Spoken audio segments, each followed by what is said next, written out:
Alright, well, it's a beautiful day today out here in our vegetable garden. I'm going to give you all a real quick tour of what we've got growing.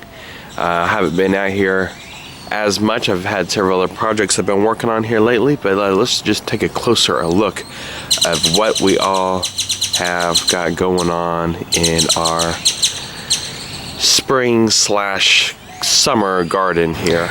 In this bed over here, as you can see, I have a lot of things sprouting and coming along just fine.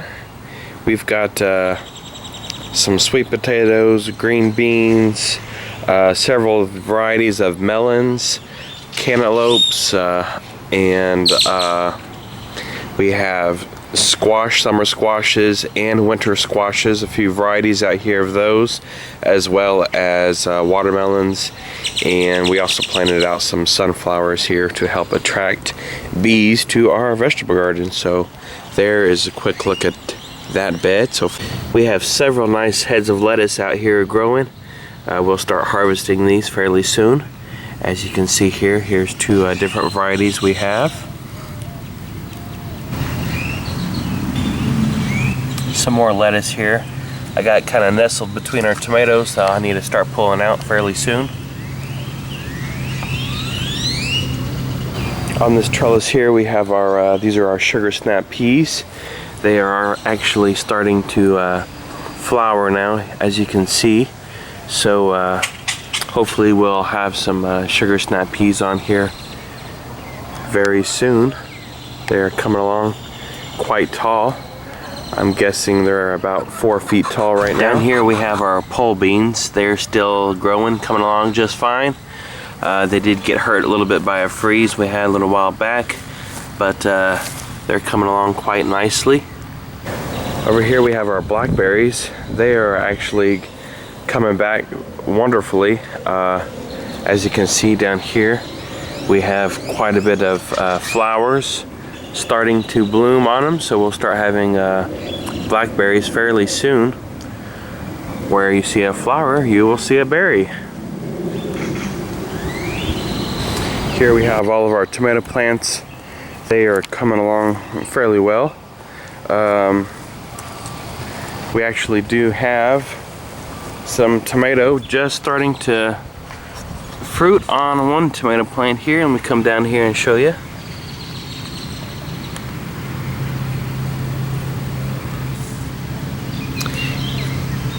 Here we have our first set fruit of the season. Quite small still, but this is the Black Prince tomato here plant. So we'll start having quite a few more tomatoes coming up fairly soon, hopefully. Here our Swiss chard is really coming along very nicely. After several freezes, we're going to start chopping some of this down and eating it and sharing with our chickens as well. Here I have some, this is the bok choy. It's a Chinese type style cabbage. We do have a little bit of bug damage here, but nothing to be too concerned about. We'll start eating this for sure. Great for stir fries, eating raw on a salad. It is going to flower, as you can see, so it is a cool season crop as it's gotten quite warm now. It's about done for its time. My row of spinach here starting to bolt, as you can see. But we will start for surely eating this a little bit quicker as it is getting warm and it is about over for our season for growing spinach. Over here, this is all the cilantro that has started to go to flower. It's going to seed. I think I'm going to actually probably pull all this up and replant. I think we still have time for another planting of that before it gets too warm. Maybe not. But as you can see, this is what the cilantro looks like once it starts going to seed. You can actually save the seeds. It's known as coriander spice. Here I have some fresh dill. It doesn't take a lot of dill for any recipe or anything you're using, so a little bit of this will go a long way, but it's really nice to have in your garden as well. This stuff just smells great. As well as some, these are some onion chives here that we have growing.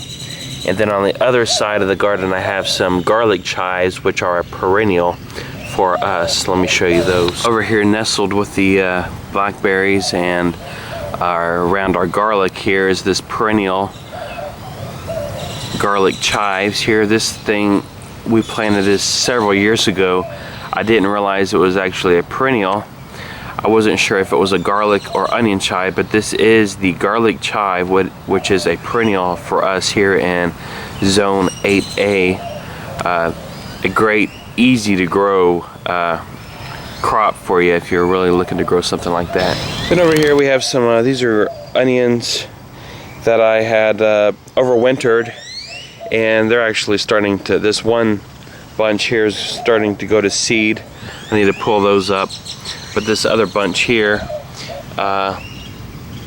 is looking quite nice. This is a bunching onion. We were kind of harvesting the greens throughout the winter for green onions or scallions, so it was really nice to have that available. And then of course our shallots, so just real quick show you how they're still coming along nicely.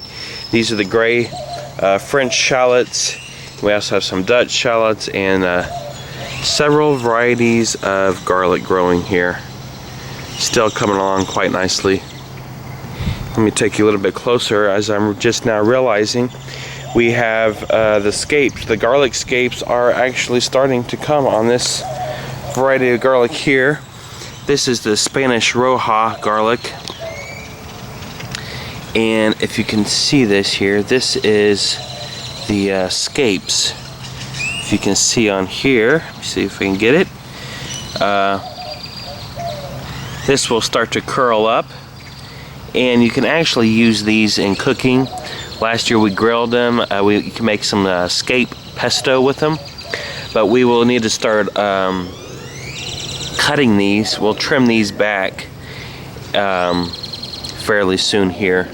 As you can see, we have quite a bit of scapes just now starting to appear on this Spanish Roja variety of garlic.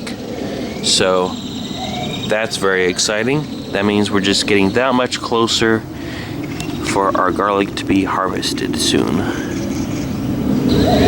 Our onions this year, I'm not quite happy. They're not near as what they were last year at this time. We had several hard freezes and they've been damaged quite a bit several times. May not get as great of a crop this year, but some down here towards the end are getting a little bit bigger, so we shall see what happens with our onions this year. So there's just a real quick recap of some of the things going on in our garden, our vegetable garden here.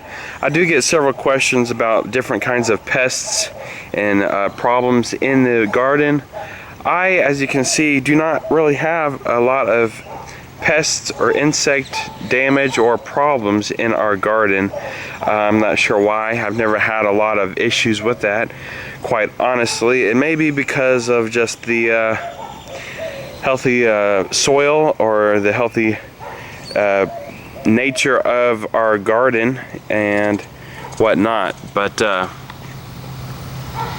so I am not the person necessarily to go to as far as any problem pests, but we sure do have and like to attract a lot of the beneficial insects like honeybees. So thanks for watching. Make it a great day.